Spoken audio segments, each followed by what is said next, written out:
All right, welcome to episode 6 of Newcastle Muso Talk, a much delayed episode due to my new fatherly duties taking precedence over my podcasting duties. Again, as I said last episode, I hope to get back to some normality with how frequently we get this out. I'm working with some new technology as well to record, so hopefully that won't be an issue. But this week's guest is Tim Clack from Porn Logic. He also played way back in a band called Schlauncher, one of the first bands I ever interviewed back when I was writing for U-Turn Street Press, and they were a great live band. My band Gutter Dog has now played bands with Porn Logic too. Always a joy to share a bill with the boys and to share a rig with Tim. He's a great bass player, has a real great presence to his playing. He's always fun to watch. And we talked about his olden days with Schlauncher, how they got started out, infamous shows back at the Hunter on Hunter, and plans for his current band, Porn Logic, as well. So don't forget that all our episodes are on iTunes, the Apple iPhone podcast app, and at newcastlemusotalk.home.blog, as well as our Facebook page at facebook.com/newcastlemusotalk. Our next guest next week will be Kevin Bull. He's a great music photographer and he's the editor for Reverb Street Press, and then Marcus Wright from Big Apache after that. So keep up to date with those episodes and other guests at our Facebook page. Enjoy the episode.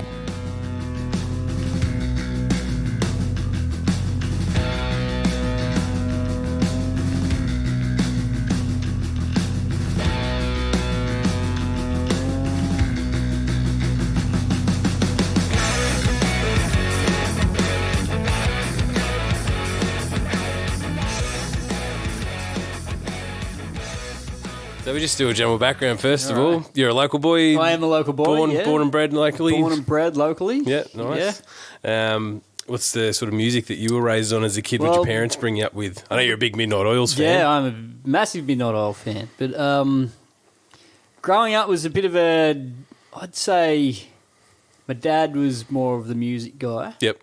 I think my mum just liked to dance to it. But well, obviously my parents are both baby boomers, so you know you raised on the Beatles and you have that in the house, and you got the Stones and you got Willie Nelson. I think the Beatles have been mentioned by everyone that we've spoken to. You know, if you're 40 years old, you know your parents are into that stuff, so that's what got played. But my dad, he loved mainly a lot of Australian stuff. He loved like Billy Thorpe and Men at Work. Yep. But he also right into Billy Joel and Joe Cocker and that type of stuff. So that was sort of stuff that was getting played around the house. And my mum had a bit more of a eclectic taste. She was probably more into like, you know, your Broadway stuff. Yeah. Bit of show tunes. Bit of Phantom of the Opera. Yeah. You know, the Cats. Yeah. You know. Yeah, you got that Andrew Lloyd Webber thing going on, which was just painful when you're a kid. That's right, yeah. But once you get older, you sort of... You get to that point where your brain clicks into it because it's more of a subconscious thing. And you think... You at least try to go back and appreciate it with mature ears. And most times you'd be fairly surprised. Yeah. And you realise, I'm not about to turn around and say the old girl was cool or anything, but you can appreciate... she is actually. She's a good woman. Yeah.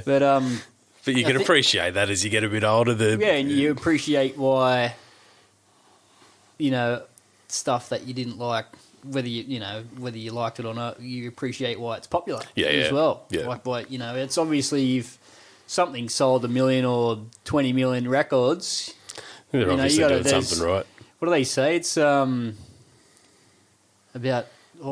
you know, people in China eating rice. You know, what's that? That's that thing. Like it's like a I heard it in, was it a Pulp Fiction or something? No, that was different. But no, it was in the Lost Boys. Yeah. He's talking about it's been a long time since I've watched the Lost Boys. You know, how many million Chinese people, they can't be wrong. Yeah. You know, but it's a popularity thing, and you take a look at it and you go, okay. Yeah. You can look at it objectively. Yeah. You know, or subjectively. What was the first sort of music that you then moved onto on your own? You know, everyone sort of branches off at some point. I got into... Well, I was raised on... So I was born in 1978, so I was probably young dude, pre-adolescent in the mid to late 80s. So I was a rage kid. Yeah. You know, it was like grow up Saturday and Sunday morning, it was rage. Yeah. So that was we got into music that way. Yeah. It's a nice wide sonic palette there with rage. I think it's, what was like Saturday morning, you listen to the stutter rap. Yeah. Then Poison came along. But there was like just the generic pop stuff. Yeah, yeah. You're too young to know any better. Yeah. Then once you sort of hit that age and it was sort of, okay, it's not real cool. Yeah, yeah. You know, the music, then once music started to go into the electronic, become a bit more house music and dance music, that's when I sort of stepped back from popular music and sort of went into my own. Yeah, yeah. You know, got my own taste going on, which was sort of, I'd say, so the first band would definitely be the Oils. Yep. Midnight Oil was the first band I actually... my brother obviously got me into them because, you know, he was a few years older than me. Yeah, yeah. He started. Where do you sit in the scheme of brothers? Are you sort of the youngest? I've got, one older brother. I'm the youngest. Yep. So we're only like 2.5 years apart. Yeah. Then That was Grant, right? He was in Schlauncher with you? No, Grant's... He is my brother, but he's not. He's a brother from a different mother. Yeah, yeah. But he's... yeah, so he was sort of experimenting, getting into metal. Yep. Like in the LA Hollywood metal. But I was sort of going... I got into it a little bit, but I was more... Dare say more into the Oils. Then I got into the Sex Pistols. Yeah, yeah. And so I was a bit more... Found that punky edge. Yeah, and I loved AC/DC. Yeah. Just like Highway to Hell. Yeah, It's yeah. just, what is there? You know, what else is there, really? Yeah. For a pre-pubescent youngster. You know? I watch Rage now and I can't watch it. Literally can't it get still through on? it. Yeah, it's still on in the morning. Are we just old or is the... Is there still like a top 40? Yeah, they run the top 40 in the mornings, and I think weekend nights they either have a guest program Yeah. or I think they had a Pink Floyd special on I don't stay up over that the late weekend. anymore. Yeah, It's going to be a good reason for me to stay up that late. I often wonder that how much Yeah. of, people, there's no music anymore that I like. It's like maybe you're just old and you're not looking for it anymore. Back in the day when we were in, I was in Schlauncher, we made a couple of videos and we had them out on Rage. Yeah, yeah, So they were like, you know, we're in a sort of mid-20s. Yeah. And we go to all this trouble to get a video clip made. Then there was a place over in Mayfield you can go, it's probably still there. You can go and get, like you take your file over there and Yeah. you put it on the beta cassette. yeah. Is that the place where they do passport photography? No, that's, but on the side of the wall, they've just got a painting of a passport Oh, no. photo. It's That's like, you not the guys same do place. photography. You should have a Well, that's picture. that's not the A place. different Like the video editing place is a bit further down near the bit past the Stag and Hunter. Oh, yep. More Mayfield West. Yeah, And and they still run it on. They run that show on beta cassette. yeah. Like, and I don't know whether they still do. Yeah. But that's obviously the machinery that they had. They in had at there. that time, yeah. But like there's always usually good stuff on. Depends on who's programming. Yeah, yeah. You know, and you get a good insight in. You know, especially if you watch someone on there and it's someone who you admire, and you get to have a bit of a taste of what made them who they are. Yeah, get a flavour for their music, yeah. Exactly, because everybody's got someone that they came from. You know, there's nothing new under the sun. Yeah. You know? Yeah. I always remember that because, as you were saying, like the Oils was sort of the first band you got into. Mine would have been Pearl Jam when I was like 13 in 96. But then you go, okay, they like The Who and Neil Young, and then you go off and you find them, and then they go, oh, he likes them and this and that. And Well, I it's was a whole having a web. discussion with my mate Byron the other day, as we do regularly, about Midnight Oil, about their political edge and their activism of what they do outside of the music, and plus their musical influences on them. And we're just thinking they were Clash fans, like right into the Clash, but they would have had to have been fans of the Dead Kennedys. And they just would have had to have been Bob Dylan fans. You know, so and it's just something like that. They come from that sort of that. Plus, it's just they come from that classic 1960s protest song era, mixed with that Northern Beaches surf culture, which creates something pretty special. Yeah, totally different thing. Yeah. I've never been a huge Oils fan, but with you being one, how did you sort of,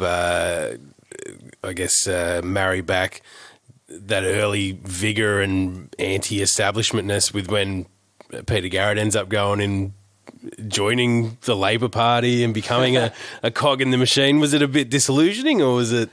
No, not really, because I always expected it. Yeah. You know, because he was flirting on the edges of entering politics in the 80s, and that was well and truly before I got exposed to them. Like, I didn't get exposed to them properly until Diesel and Dust, like Beds of Burning era, when I was only 9. I was only a kid, so I didn't really have that didn't have I a wasn't huge going to the political pubs and watching investment. them, no. Yeah. But I just sort of always expected it because I don't know, musically they'd slowed down, and that seemed like creatively they'd sort of hit a bit of a peak where they were going to go, and it was only just a matter of time. Yeah, really. I didn't follow his political career at all. Yep. I don't have, I sort of, I wouldn't say it bores me, but I would just find other things to think about. Yeah. It's hard to get interested saw them in on that stuff. I saw them on their final tour at the Metro Theatre in Sydney on their final tour before he left the band. Yeah. So I saw them pretty much the last time that they played, then saw them 3 times last year. Yep. With their reunions. They were very much needed. Yeah. It's been a long time between drinks. When you got started, what was you play bass now in Porn Logic and with Schlauncher, you've always been a bass man? Pretty much. Yeah. What drew you to that? Is it you just... Once again, my brother, Matt, he started learning guitar at a pretty young age when he was probably about 13 when he started to play. Yeah. And as he got better, he started out with his little crappy acoustic guitar. Yeah. Then as he got better, he got an electric guitar. So we had this spare acoustic guitar sitting around. And as he got better, he wanted me to play a few chords. Yep. And he basically physically abused me until I learned how to do it. As brothers do. Yeah, pretty much. He's like bully me into learning how to play. But I just didn't really. I like the rhythm. I like sort of. The backing tracks. I wanted to play the drums. Yeah. But being a semi-low socio-economic family and living in an apartment building, there was no drum. There was no chance of playing drums. A lot of walls get thrown up in front of drum ambitions. I ended up sort of taking the strings off the acoustic guitar and learning how to play it as a bass kind of. Then, once again, as he got better and better, he bought another guitar. Then I got the hand-me-down crappy electric guitar. Then I could plug it in. Then when I was about 14 or 15, I got a bass for my birthday, and that was it. That's got the real thing. My main thing that I've played. Yeah. I do dabble in a bit of guitar. Yep. And dabble in drums, but that's that's my main thing. But I can't write songs on bass. Yeah. I need a guitar. Have to get a guitar. Yeah, I'm not much chopper riding them on the bass. Yeah, that's not really you can, but for me, it's just not really the right instrument for writing that type of music. So I guess learning for you is more about keeping up with your brother than trying to better yourself. Pretty much, and it did better me. At the same time. Yeah, it does, doesn't it? Yeah. Who are your sort of musical heroes now? I guess in general, and also on the bass. There's so many. Like lately, I've been listening to Queen. Yep. Like John Deacon. And Roger Taylor. Like I've been mainly just for focus on those powerhouse rhythm sections. Yep. Because that's just what I like. Just once again, AC/DC with Phil Rudd and Cliff Williams. Yep. Roger and John from Queen. There's just nothing like it. They'd have to be, the benchmark for me. But there's just so many. Like there's just so many. Yeah. To memorise. With your brother being a guitarist, it sounds like your family environment, short of playing drums, was fairly supportive in terms of your parental support. No, not really. We got told to shut up many times. Yeah, many times. Yeah. Did you have your parents play any music or anything like that? No, you guys were the first ones to pick it up. Yeah, pretty much. With Schlauncher, as I think we said, Grant was in the band. Yep. Hey, Grant. Was that love you, buddy? Where'd the sense of humour come from? That was that sort of you guys as a family unit sort of throwing that in, because it seemed to be very quirky. That was mainly him, because you know Grant. Yeah, I don't know him that well. I've watched him on YouTube with his prank with his telemarketer guys. And I'll put some links there on the episode so people can check out Grant being. It probably funny. Came because when that band formed, and that's probably going back nearly 20 years now. Yeah, it was a while ago. That band formed. Grant was doing a bit of stand-up comedy, and I was pretty much he was doing all right. He did a few good gigs, but just playing around locally, doing local venues, local stuff. But I'd sort of we got to that point where we were sort of sharing an apartment. Then I just probably spent most of my time just laughing at his jokes, really, because it was. I thought that was funny because it was on my level. Yeah. And that's just sort of. just sort of egg each other on. Then it just sort of somehow the music that we came up with wasn't initially funny. Yep. It never was funny. Didn't have much humour in the music, but it was more of a case of just taking the piss, really. Yeah. Let's present it with a bit of present it with a bit of hilarity, a bit of stupidity. Yeah. Because I couldn't tell you the name of a Schlauncher song that I heard. And I saw you guys a bunch of times, but I remember I think it was you dressed up as Santa Claus at one of them, and one of you in your undies, and there's a lot of weird stuff. Those things happen. They certainly did.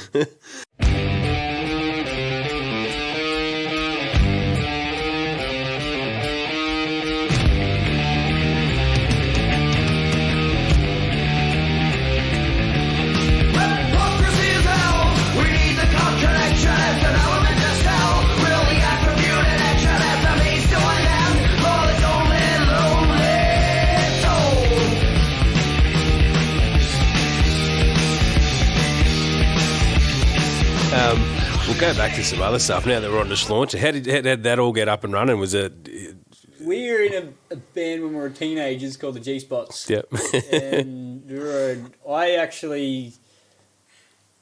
all pretty much the same age, but all those guys are from out sort of Lake Macquarie way. Like Grant was out from Glendale. A couple of the other guys are from sort of Edgeworth, but I was in Belmont. Yep. And I just didn't know anyone at my school that played music. Mm-hmm. Belmont's a bit more of a surfy type of thing. There's plenty of dudes into music, but I was just a bit, didn't have that connection with the people that I went to school with. So I was mainly a newspaper ad. Yep. That sort of, I went in to play with this dude that I met through, do you remember the Post? Yeah. He had the Muso's classifieds. Yeah. That was one of those old school deals there. Like, it was way before. It doesn't happen anymore, does it? There was no internet back then. No one's beaten through newspapers anymore. Man. Not for bands anyway. And that first band, that was sort of... it went on for a little bit with no drummer. Then the drummer came in, and the drummer was Grant. Yep. And that's how we met him. And once sort of that initial band fell apart, we just stayed playing together. We started our band called the G-Spots, which was basically a 4-piece band. So we had Matt, who was our guitar player in Schlauncher, in that band as well. So it was just 3 of us. Then we went away. I left that. Mm-hmm. Then went away and did my chef apprenticeship. Yep. Then once I got out of the other side of that, we just somehow ran into each other again, as if it was sort of... all come back together. Yeah, it was just sort of meant to be. Then again, Newcastle's not that big a place, really. So it was sort of bound to happen. Eventually, yeah. They had their some kind of band going, but they needed someone to play the bass, and all of a sudden I walk in. I show up in their life again. So then we sort of got it going again. Yeah. So yeah, the rest is kind of just my ears are ringing constantly. Yeah. What was it like trying to get gigs back then? Back then, easy as. Yep. We were a bit more young and hungry. Yeah. So, and I think there's a lot to be said for youthful vigor, isn't there? Yeah, isn't there? But I think there was, back in those days, there was the Hunter and Hunter pub.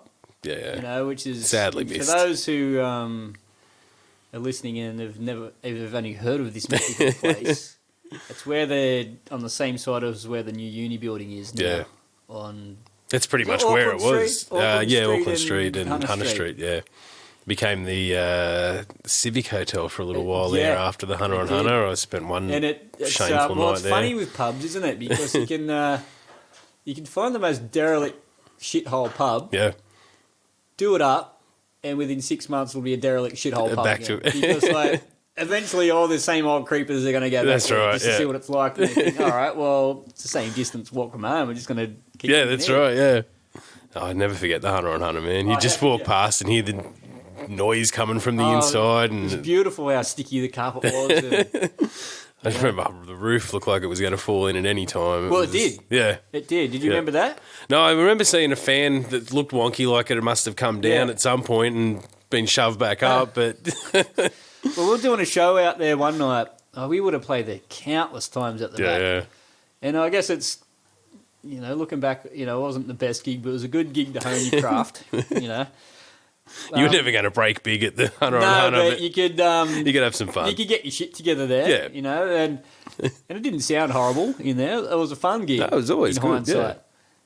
But there was one night there we were playing, and Grant got up on the speaker because he was getting around with a walking stick. Yeah. Back in his days, because he had a shocking lower back. He probably still does.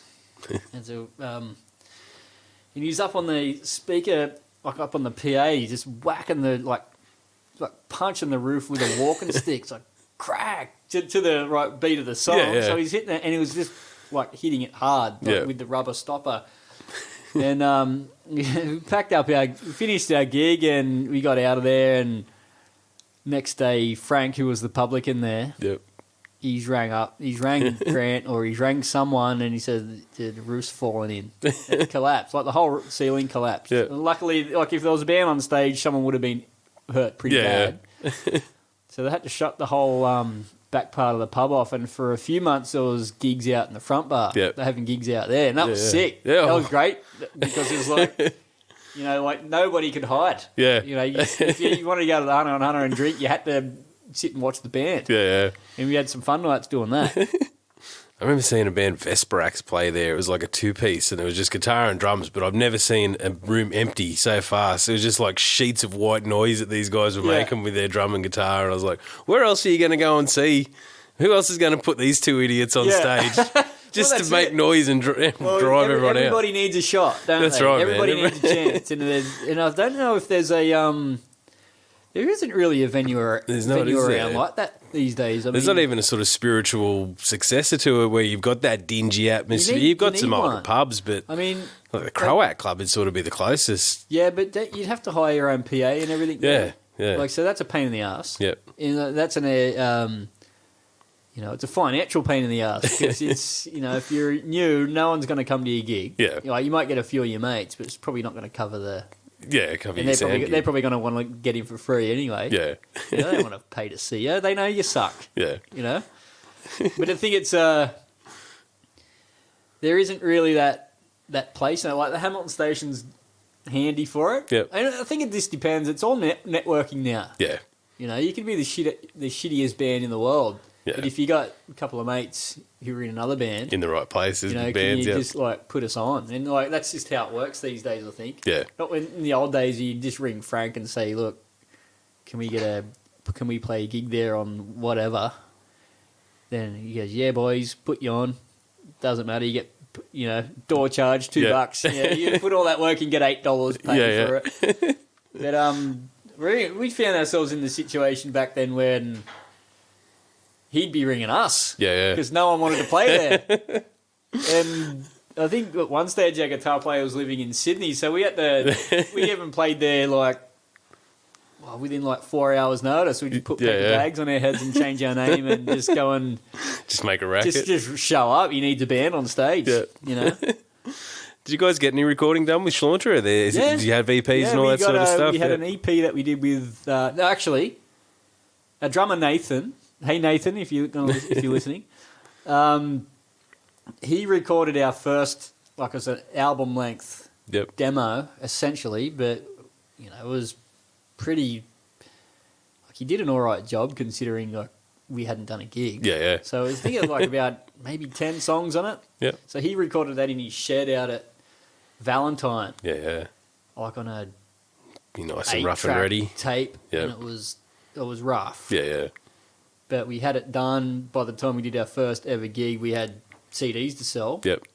Then, which cost probably nothing. I don't think it costs anything to do. Yeah. So it wasn't mixed, wasn't mastered. It's like you might have just done it rough. Yeah. It was rough. But it has a certain sweet romance got that charm to it, I guess. Yeah. But I haven't heard it in years. I don't even know if I've got a copy of it. Yeah. So I remember doing an interview with the band I used to do, the U-Turn Street Press, and I remember you guys were the first band I ever interviewed. Yeah. And I didn't know any of you guys. I think I'd seen you maybe once or twice. And as soon as you guys were as soon as I got into the interview, it was just like you guys were having a bit of a joke, and I sort of got that vibe of it, and it was good after that. But was it all DIY, all your stuff that you did, Schlauncher? Pretty much, like, Financially, it was DIY. Because you're all pretty creative guys here. I know Grant's pretty creative. Well, the second, we did like a professional EP with Mark Tinson. Yep. And that got mastered at 301, and that was a great EP. That was the first sort of proper thing that any of us had ever done. Yeah. And the next one we did was a full album, and Nathan, once again, a drummer, recorded and engineered the whole thing, and he did a cracking job. Like a bit better equipment and better mics, but it was bit of experience in the studio studio a bit too. Of experience too, and he's looking back on it, it's probably. I mean, I think the only flaw I could find there is probably like we just hurried. Especially in like the songwriting department. It wasn't like they weren't any great. No nuanced classics there. Probably not. But the thing is, like I've found that listening back to it all these years later, you know, some of it's great, some of it's a little cringeworthy, but all of it went over really well live. Yeah. So it was just sort of a matter of, you know, it's recording's a tough gig. It's tough because how do you capture that energy? You know, very few bands sound as well on record as they do on stage. It was the idea with Schlauncher to have a go at, but throwing yourselves into being a band. Yeah, we did make a proper go of it. Yeah, we did, and it's and it was probably, I don't know, it was sort of like a losing battle, really. You know, just I think we're not the only band that would experience that by any means. It's like it's a tough wicket to play on. Yeah. But we had heaps of fun, and we did everything 100%. There was no sort of half-arsedness to anything that we did. Yeah. It's just a matter of what people are into. And it was like getting to that point where like the internet was building, and there was MySpace, and that was before Facebook. So it was really sort of, we're on that cusp of not really knowing what to do in that department. Yeah. And I didn't even have internet. It was sort of Grant doing that. I think I had some basic internet where I could email to get gigs in Melbourne and Sydney. Yeah. And, so you did a bit of travel with Schlauncher as well, mainly East Coast? Yeah, only the East Coast. Yeah. But once again, it was just an expensive hobby, really. Yeah. But once again, there's nothing to regret about those experiences. Yeah, you know, it's that classic Facebook thing you see, isn't it? Who else puts $5,000 worth of gear into a car to drive 7 hours to earn $50? Play a $50 gig. Yeah, you know? Madmen. Got to do what makes you. You got to do what sets you on fire, and regardless of. Sometimes it's not about making any money out of it. Yeah. You just got to have a crack. It's where those stories that you get under your belt as well, and the times you had. They say you don't make friends with salad. You got to put some meat into it. Yeah. Make money with music. Yeah. That's it. What are your current projects looking like? I know you play with Porn Logic. Yeah, I mean, you and I have played together a few times. A band called Porn Logic, PAWN.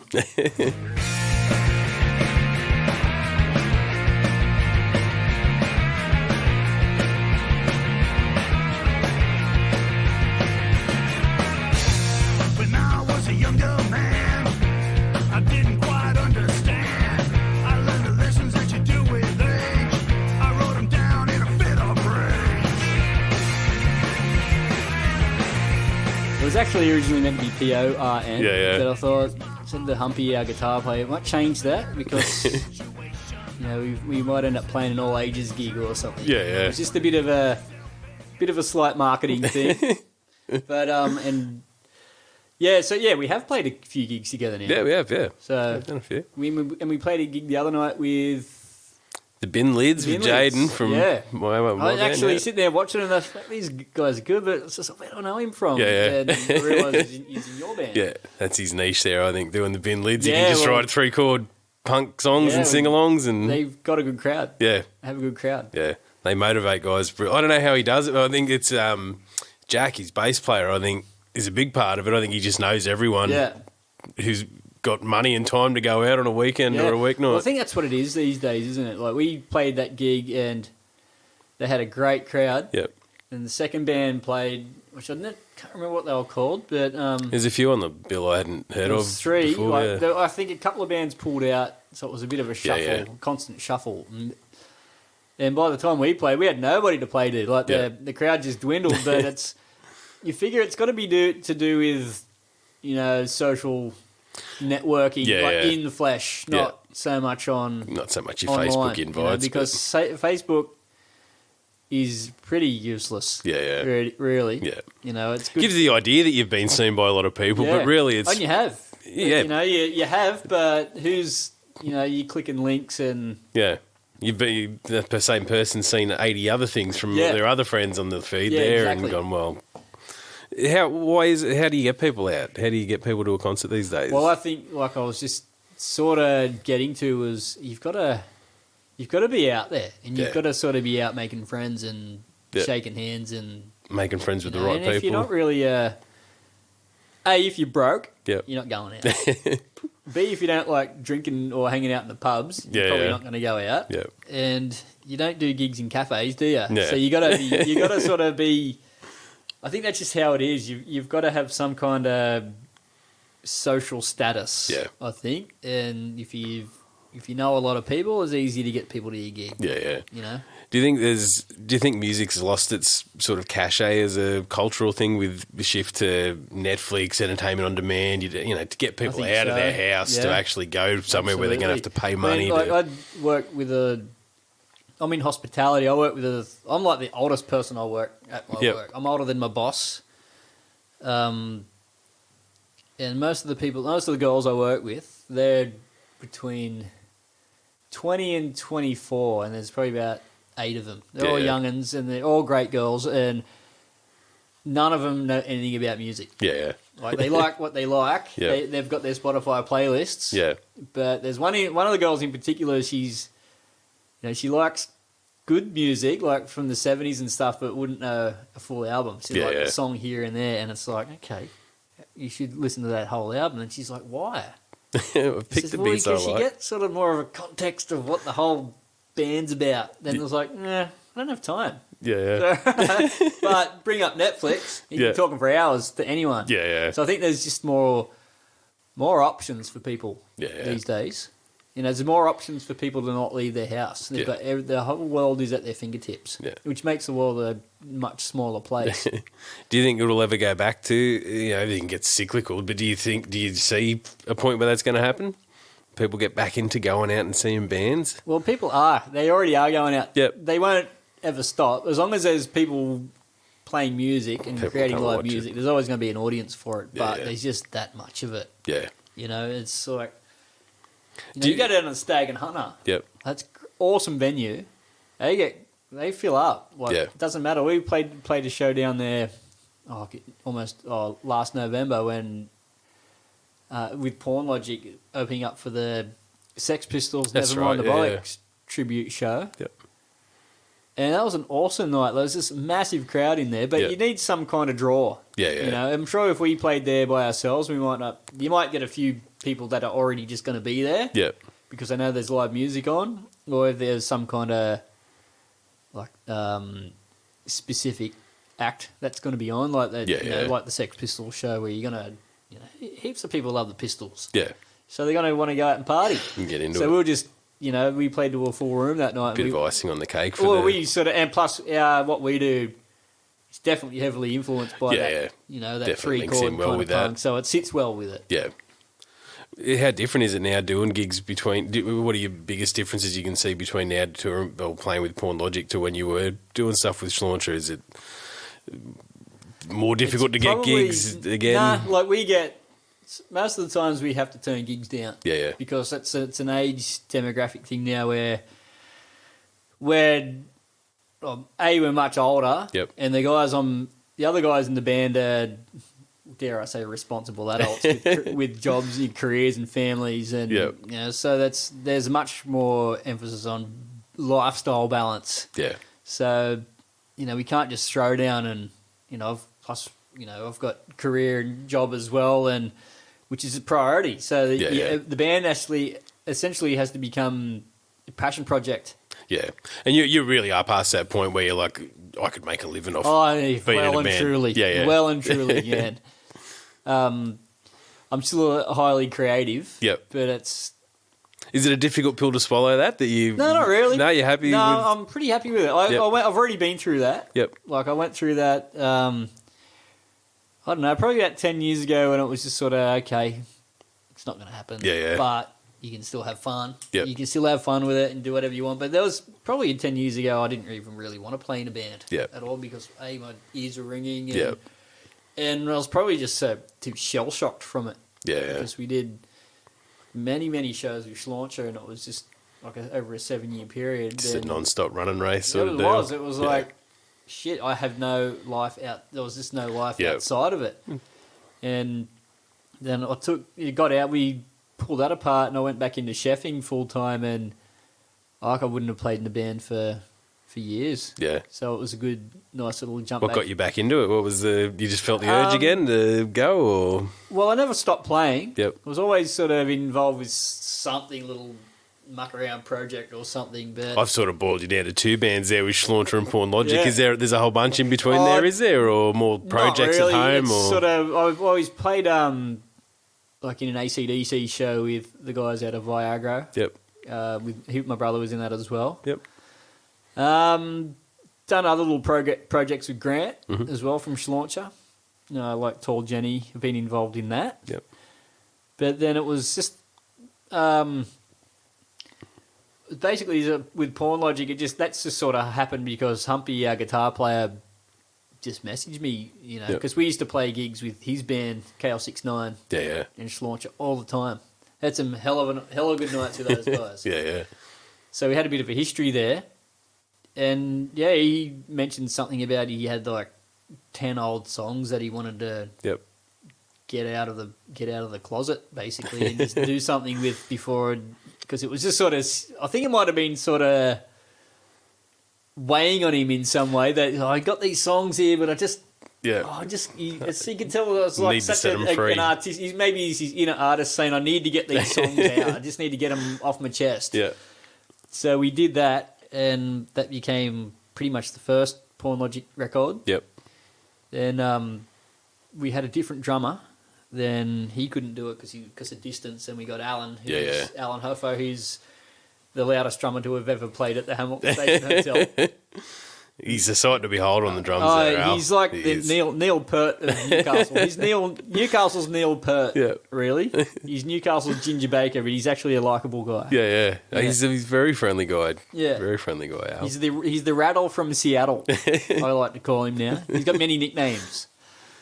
He even played with a bunch of bands back in Seattle there, yeah. Probably. Like he's... There's one I can't even think of it now. He's been around the block a few times. Yeah. Because I knew Albie through Age of Emergence before I knew him through Porn still Logic. in Age of Emergence. Yeah. Yeah, I used to work with Dino, the singer, and I went to school with Matt, the guitarist. Right, so, okay. Yeah, I like Age of Emergence. Yeah, they're good. Good stuff. Yeah. With the changes to the city going on there, do you see, is there much of a future for live music? Not up this end, man. Well, man, where are you going to park your car to let your amps up? Yeah. There's not going to And it's just going to have a high-rise hotel above every venue anyway. Well, there was it's the Great Northern. Yeah. Like that was a weird pub. But it's been open, closed. Yeah, but that was sort of good live venue. A good stage, good sound, and they had that sort of stage up. It was sort of mezzanine, really, in the band. It was a good stage, sort of up, and it was just had a good vibe in there. I thought. Yeah. I saw I watched Ash Grunwald in there one night. Mm-hmm. The place is packed, but it was just sounded great. Yeah. And I've seen like other mates' bands in there too, like with lesser crowds, but it always sounded good. Yeah. But it was just I can't see that reopening as a live gig, but it'd be handy. Like if you can't run a live music venue right there at the end of the train lines where they were, right in the centre of town, you haven't got much hope within that vicinity, have you? It's going to be anything? Uber gentrified. That's right. I think you might, it's... I remember talking to John Fox a couple of episodes ago, and he was saying that after the earthquake you had areas like Hamilton and Wickham that became the centre of town because everything was so destroyed in town. Yeah. It's sort of we've run the man-made earthquake through town now, where it's like it's pushing everything back out to places like the Wicko and the Stag and Hunter, and they're becoming those. But I think the trends and tastes change. Like especially Newcastle's got a growing, and it's not going to stop growing, like coffee and food culture. Yep. Because I'm pretty heavily involved in that as well. Yeah. So it just creates, when it comes to music, like, you know, there's a lot of just acoustic acts and like lower key, you know, playing that folky kind of sound where the girls sing like they're babies. Those and breathy female vocals. Well, I think, was it the Angus and Julia Stone have got a lot to answer for, don't they? You know, but it's, I mean, each to their own. The thing is, I don't really see what's weird about that type of like genre is like, sure, you can be good at it and it's popular. Yeah.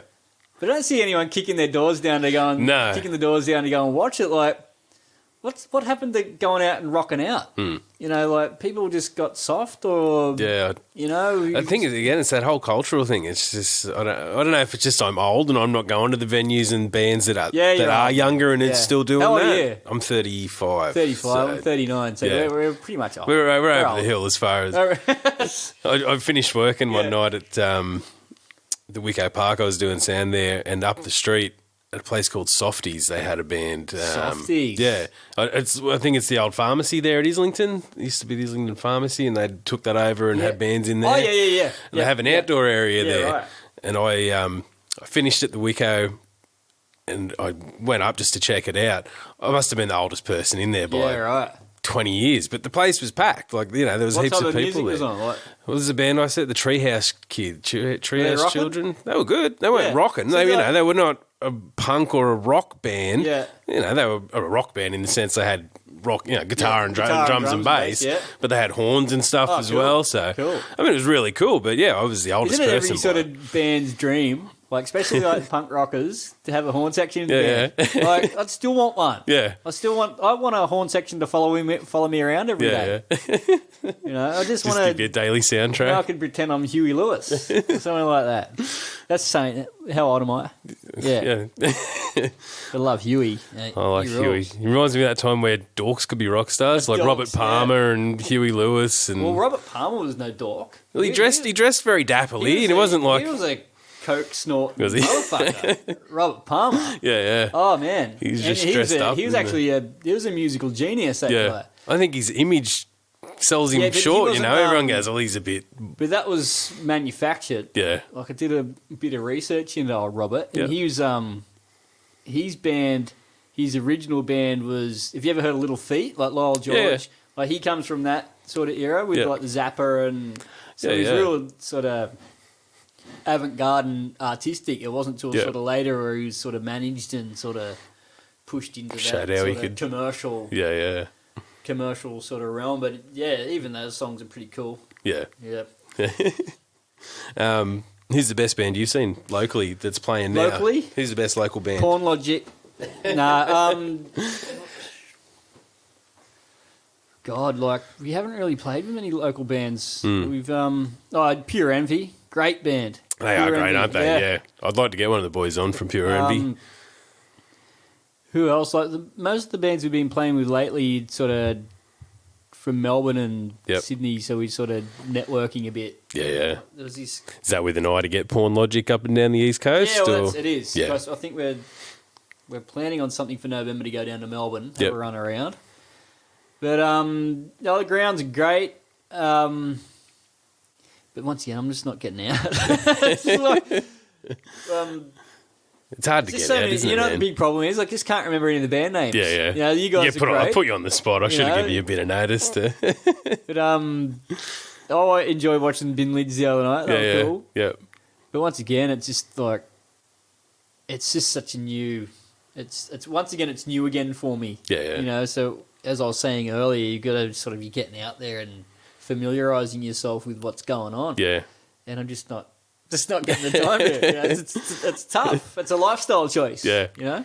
We're going to have a Schlauncher reunion anytime soon? Don't Is know. that on the cards? We had one in 2015. Yep. We did one. Where was I? Where were you? That was a New Year's Eve at the Hamilton Station. Oh, yeah. Rung in the New Year. Yeah. We sort of counted down the New Year, then we counted the first song in. We rehearsed for, I think we did 15 weeks of rehearsal. Yeah. together. Surely that's got to be one of the occasions at the Hemo station where it's in your favour to go on after midnight. Because normally, as you say, you get your big hit around 10 o'clock, and then by the time you go on to at midnight, everyone's gone. It's we remembered that the other night when we were down there. But New Year's Eve, plus it was, I guess we enjoyed a bit of a local reputation as a live band, and it had been, it would have been over 10 years since we played. Yeah. So, I don't remember many empty rooms back in the day when I saw Schlauncher. I'm sure there were a few. Many at the Hunter on Hunter, I'm sure. So you're pretty much full up with work at the moment. You're not seeking other bands or doing other projects or anything like that. We just finished recording with Porn Logic. Yep. Another full-on deal. All done at home with Humpy? He does everything Humpy at home did it all at his place. All in Garage Band. We had Adam from Pure Envy master it. Mix it and master it. Mm-hmm. I think Humpy mixed it and Adam mastered it. And it sounds huge. Yeah. But mate, I'll have to send you some links. Yeah, for sure, you man. can share it. Yeah, definitely. Yeah, I'll put a bunch of stuff on here. I'll dig up some Schlauncher stuff on YouTube, I'm sure, as well. There's a bit of stuff on there. Yeah, sweet.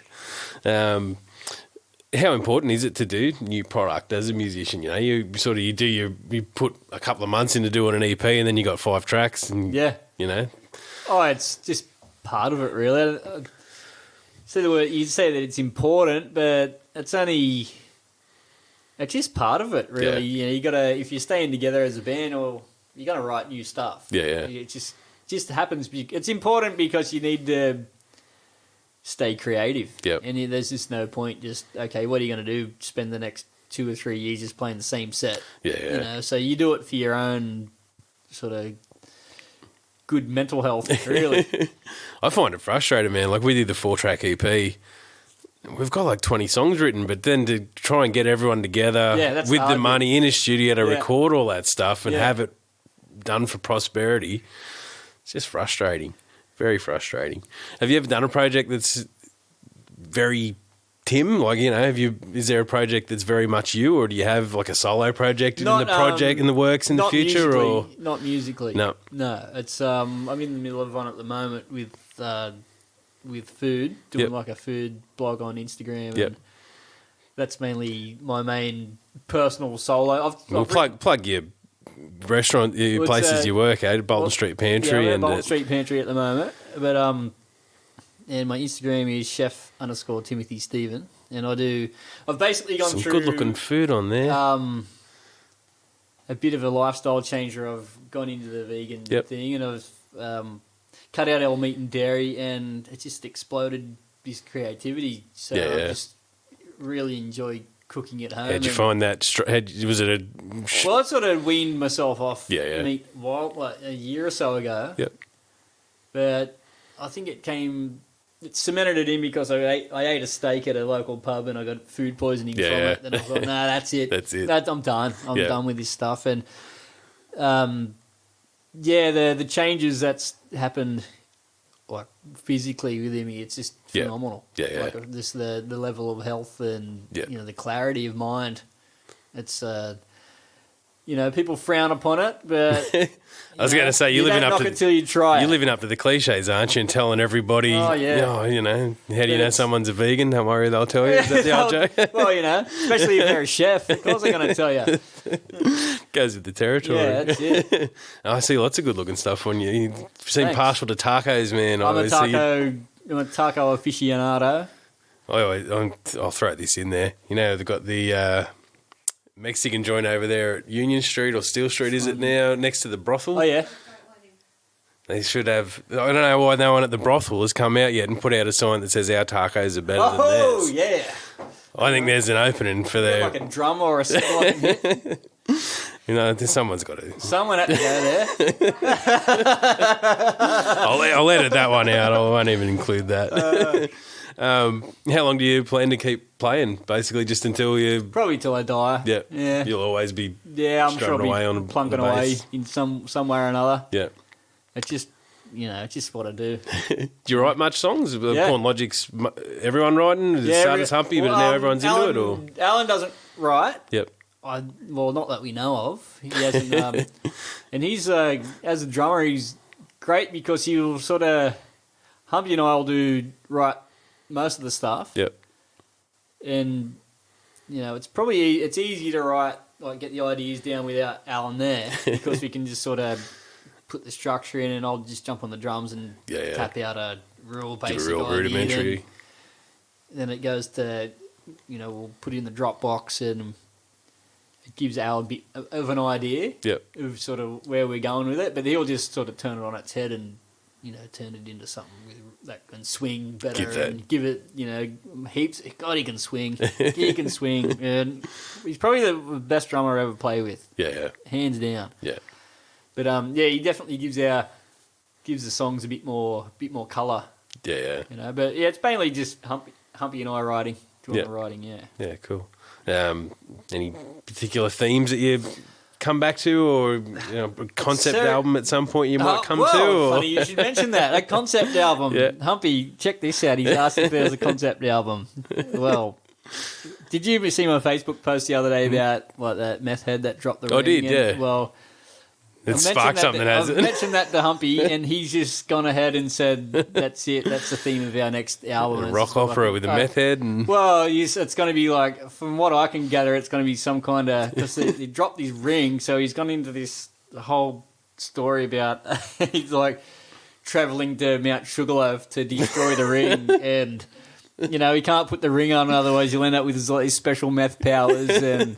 where you're punching holes in drywalls and losing your family to meth, and he's gone off, and I'm just going to look. I'm not going to get in his way on that. If anyone can do it, Humpy can. Oh, he can. He can. He's got a very forward sense of humour. It's one of the key features of any Porn Logic show, I think. Is most of the stuff that we've got, the running theme's definitely social commentary. Yeah. It's.